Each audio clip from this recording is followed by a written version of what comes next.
Good morning and welcome. I hope all of those attending and watching and your families are enjoying good health and will continue to do so. Like so many others, the UIB was directly impacted by the pandemic, and while we grieved, we continued to do our work, doing what we can to serve the public and care for our employees. And of course, due to the economic impact of the virus, we have seen a dramatic increase in our workload, and our employees have been steadfast in rising to the task of continuing to serve all New Yorkers who need our services. We're very grateful. Because the pandemic and its impact are still with us, I would like to ask that you join me in a brief 10-second moment of silence to remember those we have so sadly lost and those who have suffered. I'm setting a timer now.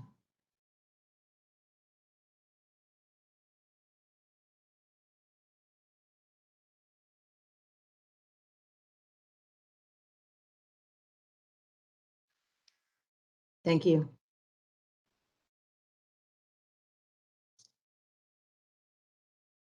My name is Geraldine Riley, and I'm the chair of the New York State Unemployment Insurance Appeal Board.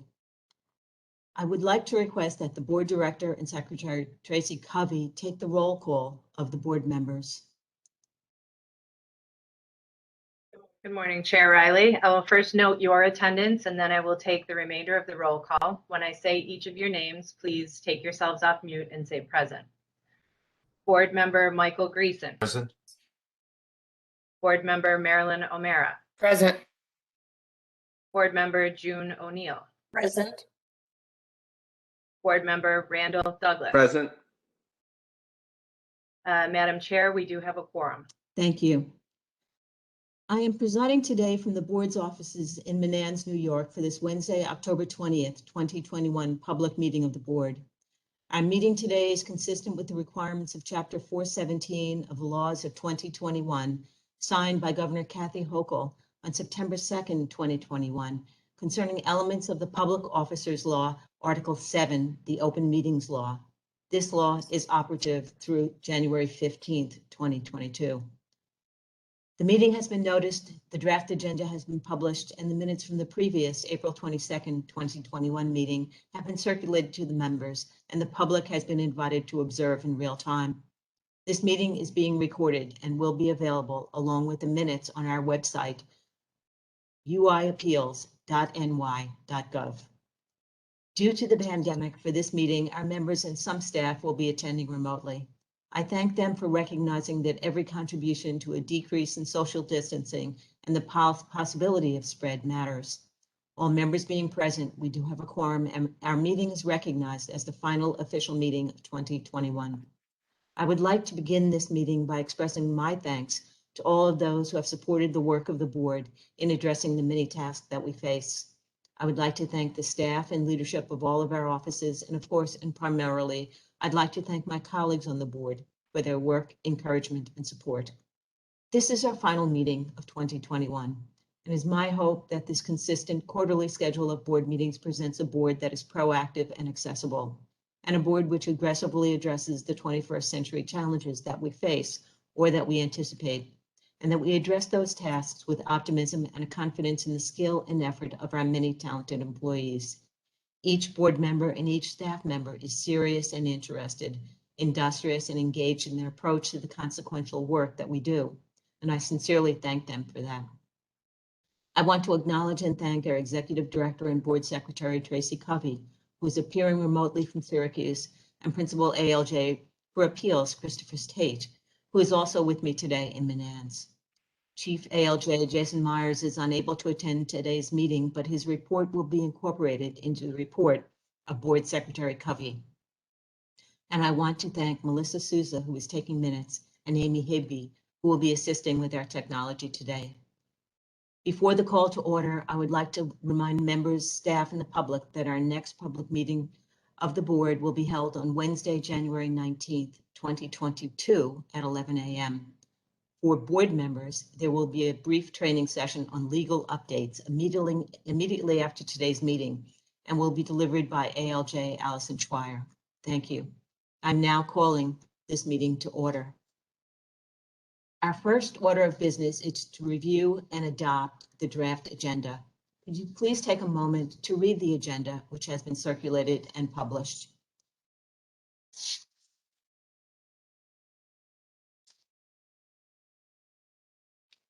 Is there a motion to accept the agenda? So moved. Thank you, Randy. And is there a second? Second. Thank you, June. And now to the vote. All in favor of adopting the agenda, please signify by saying aye. Aye. Aye. Hearing no opposition, the agenda has been adopted. Now, turning to the adopted agenda, our next item is to read the minutes from our April 21st, January 27th, 2021 meeting. Madam Chair, I move that we waive the reading of the minutes and accept them into the record. Okay, there's a motion to waive the minutes of the meeting and to adopt them into the record. Is that motion seconded? Second. Thank you, Marilyn. All in favor? Aye. Aye. Aye. Hearing no opposition, the motion is accepted and the minutes are incorporated into the record. Our first report will be the director's report. That will be delivered by Board Secretary Tracy Cuppy. Tracy? Good morning, everyone. Since Jason Myers, our chief ALJ, is not in attendance at the meeting today, I will cover some of the items that he would have reported on. As I've previously reported, the pandemic had a disruptive impact on the unemployment insurance system as a whole. Over the last year, the UIAB nimbly shifted staff between lower and higher authorities to address backlogs and to ensure that our cases were processed as quickly as possible. Despite our best efforts, we are still not in compliance with US DOL acceptable level of performance markers. The validated data as of September 2021 shows that the lower authority average case age was 72.72 days, which is above the 30-day acceptable level of performance. At the current time, we are also not meeting compliance standards with the 30 and 45-day time lapse markers, with only 6% of our cases being decided within 30 days and 16% of our cases being decided within 45 days. These case age and time lapse statistics are due to issues at the UI division. The average case age prior to the cases even reaching us is approximately 111 days. For most of this year, between 90 and 95% of the cases that were sent to us were already too old for us to meet the USDOL timeliness markers. We will not meet these markers and time-lapse percentages until the UI division is able to send us 65 to 70% of cases within 10 days of the receipt of the hearing notice. We are also still out of compliance with the USDOL acceptable level of performance standards for the higher authority. Validated data for September 2021 shows that the average case age is 70.55 days, which is above the 40-day USDOL marker. This is primarily due to increased inventory and the need to focus UIAB's efforts on lower authority hearings for the first half of this year. Now, moving on to staffing. Our staffing level is currently 128 judicial and administrative employees. We have had several staff retire or leave for other opportunities this year and are in the process of hiring replacements. On the administrative side, we are continually recruiting and hiring qualified candidates as they are needed. At the present time, we are interviewing for 2 business service analyst positions and have just hired a Spanish language LSR who starts on October 28th in the Manans office. Each of these positions is to backfill individuals who have left the UIAB this year. On October 28th, we will also welcome 3 new ALJs, Heather Prado in Syracuse, Jennifer Hilberger in Rochester, and Sita Prasad in Buffalo. We have also just started the recruitment process for an additional 6 ALJs, 2 each in Rochester, Manans, and Brooklyn. We are hopeful that they will be able to start somewhere around the beginning of the new year. We also have a promotional opportunity for a senior ALJ position currently posted for the Hauppauge location. As you all may know, Principal ALJ Teresa DeMeo, who oversaw the Brooklyn, Long Island, and White Plains offices since 2008, has retired from state service effective September 1st. We would like to thank her for her 30 years of total service to the UIAB. Senior ALJ Justin Denton, who has been a key contributor in several important initiatives over the last couple of years, including the electronic case file pilot project, is now serving as acting principal overseeing the Brooklyn office. We are delighted to have him join our management team. For the present, Principal ALJ Mark Sokolowski is overseeing the judicial staff at all of the other hearing locations. In Buffalo, June Eagland has been appointed as a senior ALJ effective October 28th. She has served on our training committee and has prepared all of our CARES Act and other federal legislation training guidance since April of 2020. She replaces Mark Sokolowski, who was the senior in Buffalo before being appointed to his current position as principal ALJ. We are very pleased to have her as part of our judicial supervisory team. On the training front, the 8 ALJs who began in March of this year have now been trained in all areas of UI law, except for issues related to employer contributions and liability. Each of them continues to progress in a satisfactory manner. They now have calendars equivalent to the experienced judges, and their decisions have had very good results when appealed to the board. The 3 new ALJs that we have just hired will begin their 6-week comprehensive new hire training next week. I want to thank Training Coordinator, Senior ALJ Allison Ferrara for coordinating this training. The trainers for this particular class will be ALJs Kathleen Mannix, Susan Aaron, Dawa Jung Acosta, Will Friedman, and Michelle Burrows, Senior ALJs Allison Ferrara, Carol Procopio, and June Eagland, Acting Principal ALJ Justin Denton, Business Service Analyst Amy Higbee, Principal ALJs Christopher Tate and Mark Sokolowski, and Chief Judge Jason Myers and myself. We will also have an efficiency training coming up later on, either this year or at the beginning of next year, which is currently being prepared by our training committee.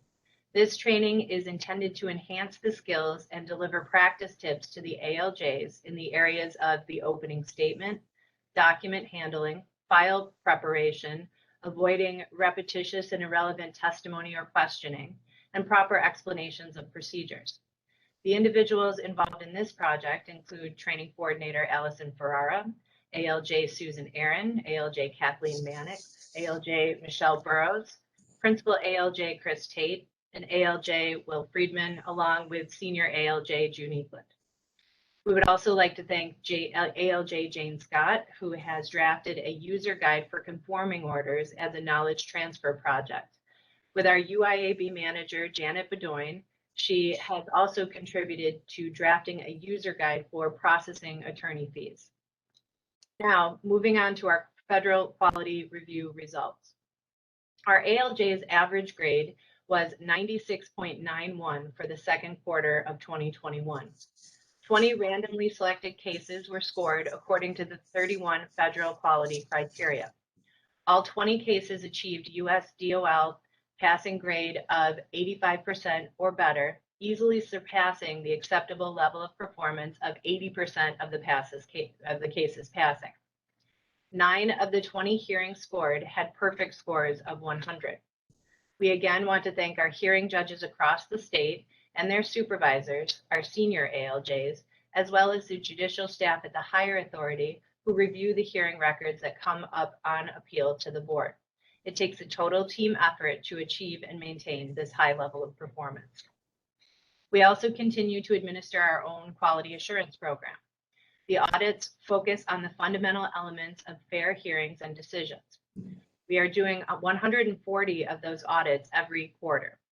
We are committed to rigorous internal quality control, doing 120 more audits per quarter, or 600% greater than what the U.S. Department of Labor requires, definitely demonstrates our commitment on that front. On the technology front, our team continues to move forward with the UISIM computer modernization project and are now completing the design phase. The project still has an anticipated completion date of December 2022. The e-file pilot project wrapped up recently. Unfortunately, we could not expand this project to include all of our inventory for various reasons. Primarily, we determined that the out-of-the-box version of the program was too process-heavy for us to use on a larger scale. However, we've learned valuable lessons about what we need from an electronic file system and are leveraging this knowledge and experience in developing the e-files that we will be using when UISIM goes live in December of 2022. We also continue to work on a library digitalization project. A team of administrative staff are organizing 239 banker boxes full of board decisions that predate 2008. Those decisions will be sent to an outside vendor for scanning into PDF format. It is anticipated that the scanning will begin December 1st. We will then house those decisions electronically in an internal drive. And this concludes my report. I thank you all for allowing me to report on these issues today. Thank you, Tracy. Are there any comments or thoughts regarding Tracy's report? Questions? Well, Tracy, thank you very much. It was a very comprehensive report. I do have to congratulate you again on the quality of the work that we're doing as reflected in the US DOL analysis. Every quarter when we review these statistics, it looks like it looks like we are improving, and it's hard to imagine how are you going to improve on the average grade of 96.91. But we are doing it, and that's due to the hard work of senior management and really the dedication of this board to quality assurance as a reflection of our commitment to fair hearings and due process. So thank you very much for that. If there are no other comments, then I'd like to entertain a motion to adopt the director's report and incorporate into the record. Is there such a motion? So moved. Thank you, Randy. Is the motion seconded? Second. Thank you, Michael. All in favor, please indicate by saying aye. Aye. Aye. Hearing no opposition, the director's report is incorporated and accepted. Thank you very much, Tracy. Now we are moving on to the Principal ALJ for Appeals report, and that would be Principal ALJ Christopher Tate.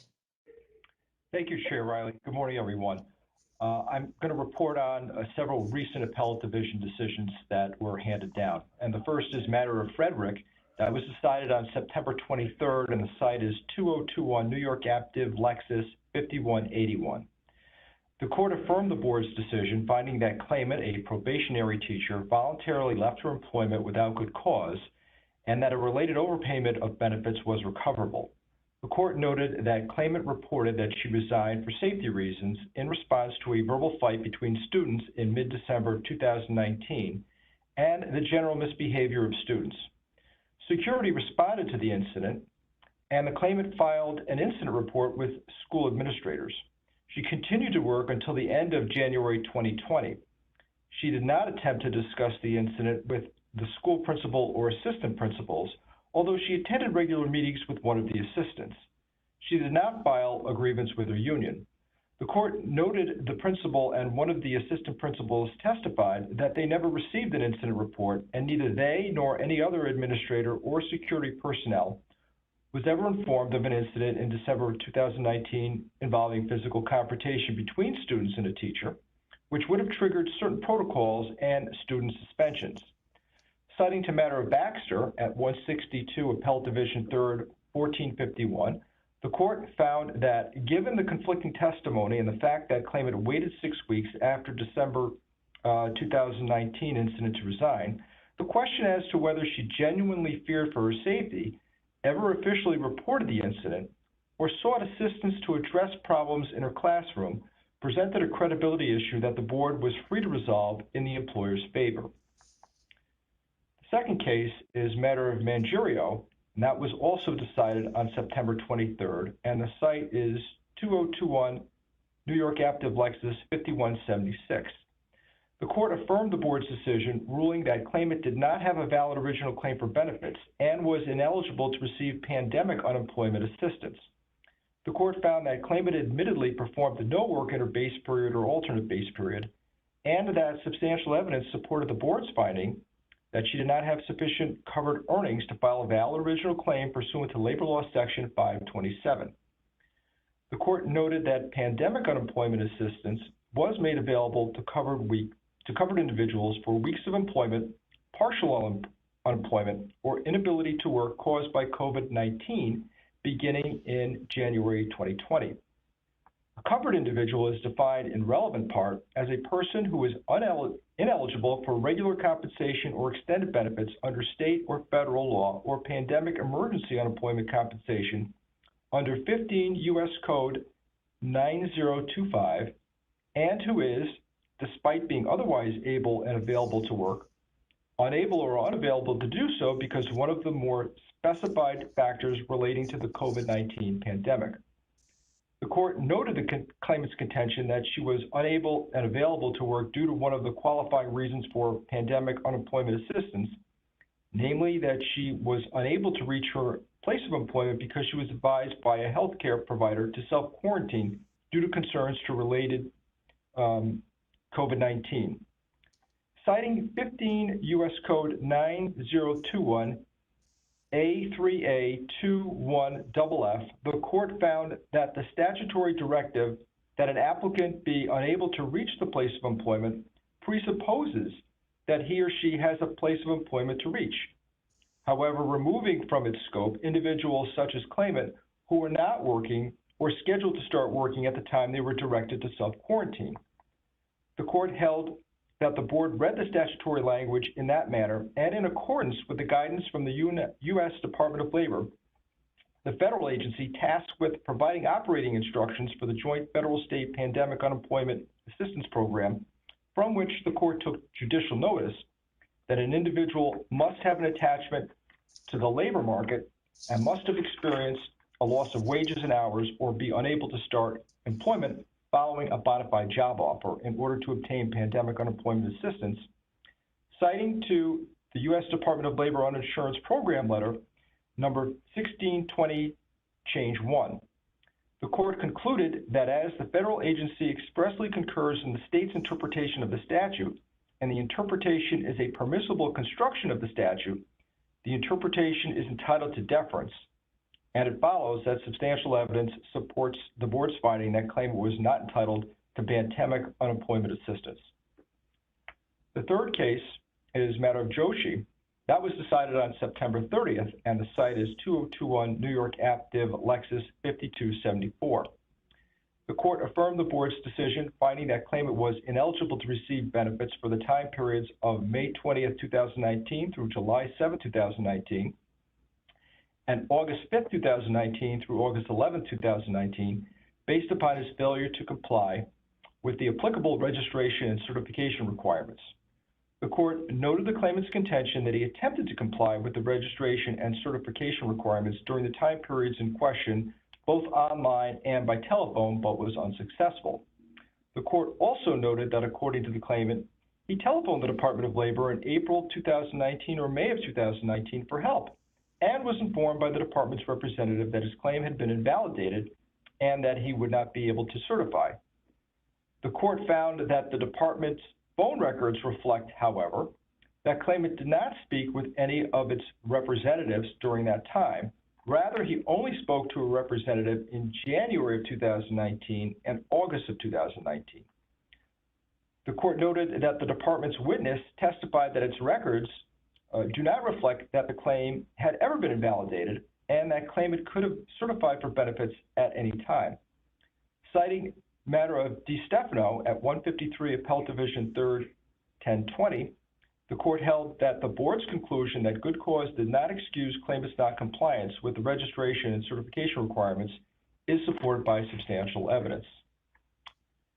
And finally, the last case I'd like to discuss is matter of DeRoberts Plastic Surgery. That was decided on October 7th, and the site is 2021 New York Ave. Div. Lexus 5510. The court affirmed the board's decision, finding that medical professionals, included anesthesiologists, surgical technicians, and nurses, were employees of a medical practice that specialized in plastic surgery and related procedures. The court found that the practice screened the medical professionals that it retained by requiring them to provide proof of licensure or certification. The practice advertised for patients, established the fees that patients would pay for their selected procedures, and required patients to pay a deposit and the entire amount of the fee in advance of undergoing the procedure. Upon scheduling a procedure for a patient, the practice would send an email to its pool of credentialed medical professionals informing them of the date and time of the procedure and seeking coverage for that procedure.